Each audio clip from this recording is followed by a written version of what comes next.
The Department of Justice has launched a review of the Uvalde shooting to understand exactly why law enforcement waited 75 minutes before going into the classroom to stop the shooter.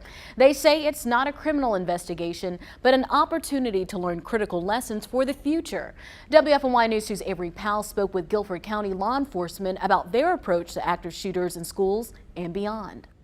Law enforcement I've spoken with over the past week say the #1 priority in any active shooter situation is to eliminate the threat, whether that be in a school, mall, or another location. Officials with the Guilford County Sheriff's Office say years ago they were trained to gather in a small squad together before going in and getting the shooter. But now, especially with the prevalence of active shooters, they say they train to go in immediately.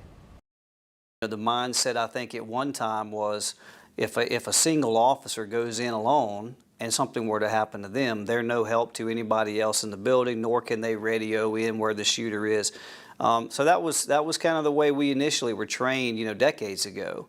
And then it was just too many lives being lost for us to stand around outside waiting for backup. Captain Brian Hall heads the school resource officers with Guilford County. He says the training has changed throughout the years, and it's one of the few law enforcement assignments that requires special certification. For everyone, an active shooter could happen anywhere, so he says it's important no matter where you are. It's too late once the gunfire starts to decide what you're going to do. You need to be having a plan ahead of time, rehearse these things. Captain Hall says they do active shooter training about once a year. He says when another shooting happens, it's a moment for them to look at what they could potentially change or do differently in the future.